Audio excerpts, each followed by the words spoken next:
Om Namah Shivaya. Hello everyone. My name is Smita Khandelwal. I am an astrologer and Vastu consultant. आज मैं आप लोगों के साथ में जिस राशि के ऊपर बात करने आई हूँ वो है लिब्रा राशि के बारे में।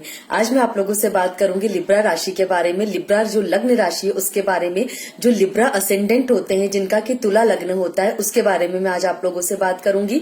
इस राशि की क्या प्रॉपर्टीज होती है उसके बारे में बात करूंगी। इस राशि से जो लोग इस राशि के हैं, जिन लोगों का लग्न तुला है, उन लोगों के अंदर क्या सिम्टम्स देखने को मिलते हैं उसके बारे में मैं आप लोगों से बात करूंगी। उससे पहले मैं आप लोगों को ये बताना चाहती हूँ कि आप कैसे पता करेंगे कि आपका जो लग्न है वो तुला है, आपकी जो राशि है लग्न राशि वो लिब्रा है, तुला है। देखिए, जब आपकी जन्म कुंडली बनती है तो उस जन्म कुंडली के अंदर जो टोटल 12 हाउसेज होते हैं उसमें से जो नंबर 1 का हाउस है वो आपका फर्स्ट हाउस है, आपका लग्न है। यहाँ पर अगर नंबर 7 लिखा हुआ है, अगर यहाँ पर नंबर 7 लिखा हुआ है तो आपकी जो राशि है, आपकी जो राशि है वो लग्न राशि तुला है और आपका जो लग्न है वो तुला है। मतलब आपकी जो भी प्रॉपर्टीज है, आपके अंदर जो भी गुण है वो सभी इस राशि के साथ में मैच करेंगे।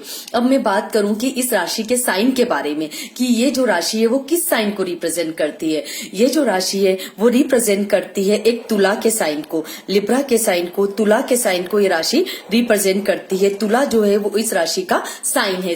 तुला मतलब बैलेंसिंग को रिप्रेजेंट करती है। अगर मैं बात करूं कि इस राशि के लॉर्ड के बारे में कि जो तुला राशि है उस राशि के लॉर्ड कौन सा प्लेनेट इस राशि को रिप्रेजेंट करता है, तो देखिए इस राशि को जो प्लेनेट रिप्रेजेंट करता है, जो इस राशि का लॉर्ड है वो है वीनस। मतलब कि वीनस जो है, मतलब शुक्र जो है वो इस राशि को रिप्रेजेंट करता है। और सबसे ज्यादा जो शुक्र जो है मतलब ग्रह जो है वो सबसे ज्यादा इस राशि को इफेक्ट करेगा। तो वृषभ राशि की बात जब मैंने करी थी तब भी बताया था कि उस राशि को वीनस रिप्रेजेंट करता है और यहाँ पर लिब्रा जो राशि है उसको भी वीनस ही रिप्रेजेंट करता है। तो कहीं ना कहीं जो वृषभ राशि के सिम्टम्स हैं और जो लिब्रा राशि के जो सिम्टम्स है वो कहीं ना कहीं थोड़े बहुत मैच जरूर करते हैं। अगर मैं बात करूं इस राशि के प्रॉपर्टीज के बारे में, इन लोगों के बारे में, इस राशि के जो लोग हैं उनके सिम्टम्स के बारे में, तो देखिए ये जो लोग हैं जिन लोगों का तुला लग्न होता है, तुला राशि होती है, ये लोग बहुत ऑनेस्ट होते हैं, काइंड पर्सन होते हैं, हमेशा सबके साथ प्यार से बात करने वाले होते हैं, सेल्फ डिपेंड होते हैं, इमोशनल होते हैं। लव अफेयर्स के अंदर ये लोग बहुत सक्सेसफुल होते हैं और काफी लव अफेयर्स इन लोगों के होते भी हैं। अगर मैं बात करूं इनकी दूसरी चीजों के बारे में तो इनका चेहरा बहुत अट्रैक्टिव होता है, चेहरे पर एक आकर्षण होता है, सुंदर चेहरा होता है, आंखें इनकी बड़ी होती है। इसके अलावा आप देखेंगे कि इन लोगों का जो हेल्थ है, हाइट है और जो इनकी जो पर्सनैलिटी है वो बहुत अच्छी होती है। ना ये बहुत ज्यादा दुबले होते हैं ना बहुत ज्यादा मोटे होते हैं, बहुत परफेक्ट होता है इनका बॉडी स्ट्रक्चर। ये इनके अंदर क्वालिटीज होती है। अगर आप दूर से देख के किसी भी इंसान को समझ सकते हैं, अगर वो सुंदर है, उसके चेहरे पे एक आकर्षण है, अट्रैक्टिव है, तो वो कहीं ना कहीं वो लिब्रा लग्न का है। ये इन लोगों के अंदर क्वालिटीज होती है। अगर मैं बात करूं इनकी दूसरी चीजों के बारे में तो देखिए जो लिब्रा जो लग्न के जो लोग होते हैं उनके अंदर और क्या क्वालिटीज होती है। ये जो लोग होते हैं ये हमेशा सबका ख्याल रखने वाले होते हैं। ये लोग ऑलवेज अपनी लाइफ में हर चीज को बैलेंस करके चलने वाले होते हैं लेकिन कर नहीं पाते हैं। लेकिन कहने का मतलब यह है कि क्योंकि ये जो साइन है ना वो कहीं ना कहीं किसको रिप्रेजेंट कर रहा है, तुला को रिप्रेजेंट कर रहा है, बैलेंसिंग को रिप्रेजेंट कर रहा है। लेकिन यहाँ पर प्रॉब्लम क्या होती है, ये लोग अपनी लाइफ में बहुत ज्यादा बैलेंसिंग करना चाहते हैं। मतलब ये चाहते हैं कि इनका हर रिलेशन जो है वो बहुत अच्छा रहे, इनका ये भी चाहते हैं इनका हर काम जो है वो परफेक्ट हो। इस तरीके से होता है बैलेंसिंग, इनको हर जगह 100% चाहिए लेकिन वो पॉसिबल नहीं हो पाता इन लोगों के लिए कर पाना। क्योंकि जब एक व्यक्ति को ये खुश करते हैं तो दूसरा नाराज होता है, दूसरे को खुश करते हैं तो तीसरा नाराज हो जाता है। इस तरीके से इनके साथ ये प्रॉब्लम रहती है। बात करूं मैं इनकी मैरिड लाइफ के बारे में तो इनकी जो मैरिड लाइफ है ना वो कैसी रहेगी। यहाँ पर जो 7th हाउस है जो इनकी मैरिड लाइफ को रिप्रेजेंट करता है, यहाँ पर लिखा है नंबर 1। नंबर 1 मतलब ही मार्स का साइन है। और मार्स जैसे मैंने आपको पहले भी बताया था एक पापी ग्रह है, क्रूर ग्रह है। मतलब उसके जो सिम्टम्स, जो मार्स के जो सिम्टम्स है वो एग्रेशन के हैं। मतलब कहीं ना कहीं आप देखेंगे कि इनका जो लाइफ पार्टनर, ये लोग बहुत अच्छे होते हैं नो डाउट, लेकिन इनका जो लाइफ पार्टनर होता है ना वो एग्रेसिव होगा। इनकी लाइफ, इनकी जो मैरिड लाइफ है उसमें सडन बस्ट होता है इनकी मैरिड लाइफ के अंदर अप एंड डाउन चलते रहते हैं। इनके लिए सबसे ज्यादा जो जरूरी बात है वो ये है कि इन लोगों को ऑलवेज अपनी मैरिड लाइफ के अंदर कॉम्प्रोमाइज करना पड़ता है, कॉम्प्रोमाइज करना ही पड़ेगा। आप देखेंगे ऐसे कई लोग होते हैं जिनका ये लग्न है वो कॉम्प्रोमाइज करेंगे अपनी मैरिड लाइफ के अंदर। खाने पीने के लोग बहुत शौकीन होते हैं, इन लोगों को पहनावा इन लोगों का बहुत अच्छा होता है, अट्रैक्टिव होता है पहनावा, मतलब ये जो कपड़े पहनते हैं ना वो बहुत अच्छे पहनेंगे, उसमें कोई कॉम्प्रोमाइज नहीं चाहिए। ब्रांडेड कपड़े इनको पसंद आते हैं, उसमें कोई कॉम्प्रोमाइज ये नहीं चाहते हैं। ये लोग दूसरों का इंटरफेयर भी ज्यादा अपनी लाइफ में नहीं चाहते हैं, अपनी तरीके से काम करना चाहते हैं।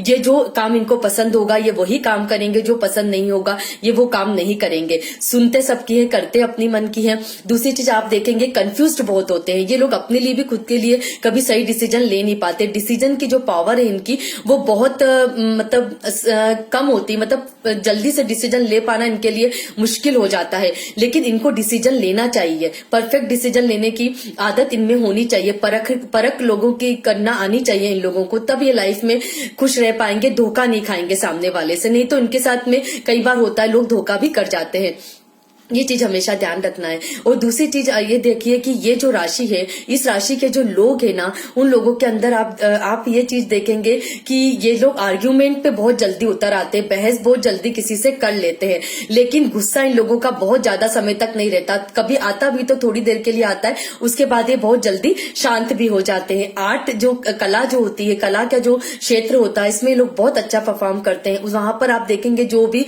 जहां पर भी कोई ऐसा हो कि इमेजिनेशन का जो काम होना, ये लोग उस काम को बहुत अच्छी तरीके से कर सकते हैं। इसके अलावा आप ये देखेंगे कि इन लोगों की लाइफ के अंदर जो सबसे इम्पोर्टेंट चीज है वो ये है कि इन लोगों को थोड़ा सा ना पैसों का लालच होता है, मतलब पैसों के लिए लोग मतलब काफी मेहनत भी करते हैं और मनी इनके पास काफी होता भी है।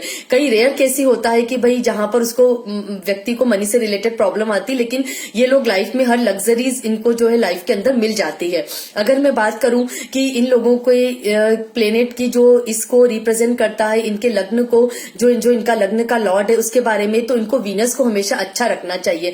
वीनस क्या है? वीनस जैसे मैंने आपको पहले भी बताया था, वीनस से अगर आप कोई मेन है तो उसकी कुंडली में जो कुंडली के अंदर जो 7th हाउस है वो कहीं ना कहीं उसकी वाइफ को रिप्रेजेंट करता है, वो वीनस को रिप्रेजेंट करता है। अगर कोई फीमेल है तो उसकी कुंडली के अंदर जो 7th हाउस है वो रिप्रेजेंट करता है उसके हस्बैंड को, मतलब कि जो फीमेल है उसको अपने हस्बैंड को और जो मेल है उसको अपनी वाइफ को ऑलवेज खुश रखना चाहिए। एक फीमेल को अपने हस्बैंड को किंग की तरह ट्रीट करना चाहिए और एक मेल को अपनी वाइफ को एक क्वीन की तरह ट्रीट करना चाहिए। ये बहुत जरूरी है, तभी इन लोगों का जो आपस में जो इन लोगों की जो अंडरस्टैंडिंग है वो सही रह पाएगी और मैरिड लाइफ इन लोगों की अच्छी चल पाएगी। दूसरी चीज, इनको वीनस को अगर अच्छा रखना है तो इनको परफ्यूम जो है वो डेली बेसिस पे अच्छे से अच्छा परफ्यूम यूज करना चाहिए।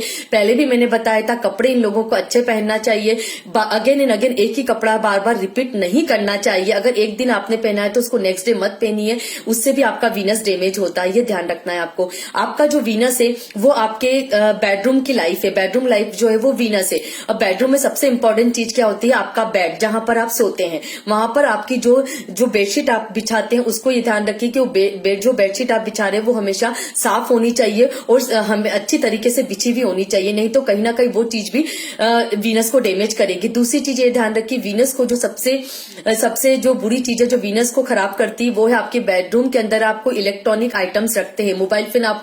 मोबाइल जो फोन है आप कभी कभार बेड पे रख के सो जाते हैं। आजकल तो रूम के अंदर टीवी वगैरह भी लगने लग गया है, तो जितनी भी इलेक्ट्रॉनिक चीज अगर आपके बेडरूम में आप रखेंगे ना तो वो राहु है, तो वो कहीं ना कहीं हस्बैंड और वाइफ के रिलेशनशिप को खराब करने का काम करेगी, तो ये चीज नहीं करना है। वीनस क्या है? वीनस है कच्ची जमीन, कच्ची मिट्टी, तो जो मिट्टी होती है वो वीनस है। तो अगर आपको अपना वीनस अच्छा रखना है, किसी को भी, वो चाहे इस लग्न के लोग हो चाहे कोई भी लग्न के लोग हो, वीनस को अच्छा रखने के लिए हमेशा ध्यान रखिए कि घर के अंदर कच्ची मिट्टी जरूर होनी चाहिए। कच्ची मिट्टी से मतलब आप प्लांट्स लगाइए, स्पेशली आलू का पौधा तो जरूर लगाइए क्योंकि वो वीनस को रिप्रेजेंट करता है, ये ध्यान रखिए। तो वहां पर कच्ची मिट्टी का होना बहुत जरूरी है। अगर आप अपना खुद का घर बना रहे हैं तो हमेशा एक कच्ची जमीन छोड़िए घर के अंदर, वो आपको बहुत अच्छा रिजल्ट देगी, अच्छा इफेक्ट देगी, उससे आपका वीनस जो है वो अच्छा काम करेगा। तो ये सिंपल सी चीजें हैं कि वीनस को अच्छा करने के लिए आप ये सब काम कर सकते हैं।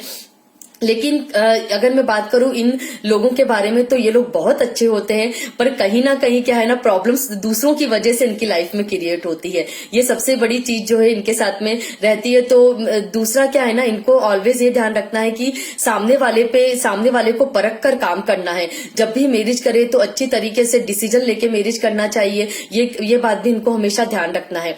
अगर मैं बात करूं कि इन लोगों के दूसरी चीजों के बारे में कि भाई इनके लिए क्या प्रोफेशन अच्छा है, what is the suitable profession for them, किस तरीके के जॉब में इनको जाना चाहिए, क्या बिजनेस इन लोगों को करना चाहिए। जैसे मैंने आपको बताया कि इन लोगों का आर्ट बहुत अच्छा होता है, कला इनमें बहुत अच्छी होती है, तो ये एक बहुत अच्छे आर्टिस्ट बन सकते हैं।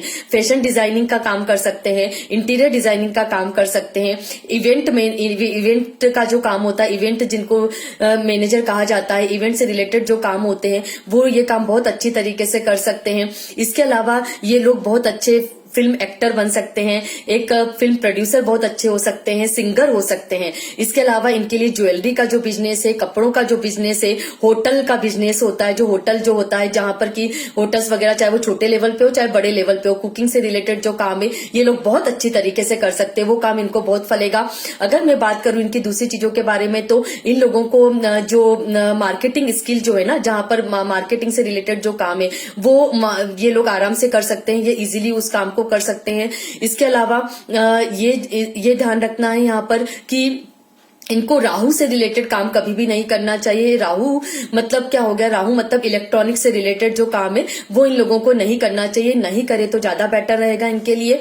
अगर मैं बात करूं इनके लिए एक अच्छे ईयर्स के लिए कि इनके लिए कौन से गुड ईयर्स है, तो 28 से लेकर 42 तक के जो ईयर्स है ना, इनके लिए बहुत अच्छे ईयर्स है, काफी ग्रोथ कर जाते हैं ये इन सालों के अंदर, इनके लिए बहुत अच्छे साल है ये।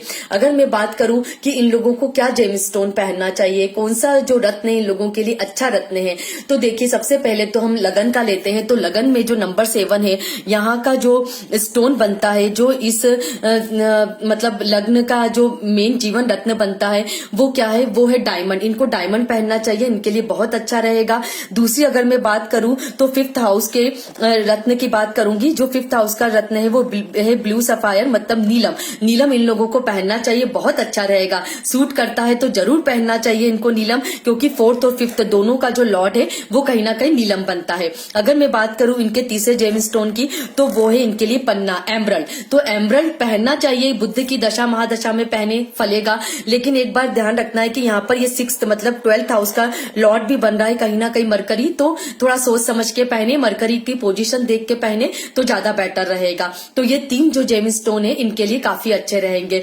तो ये आज मैंने आप लोगों से बात करी है लिब्रा राशि के बारे में। लिब्रा के जो लोग होते हैं, जिन लोगों का तुला राशि होती है, लग्न राशि, वो कैसे होते हैं, क्या सिम्टम्स होते हैं।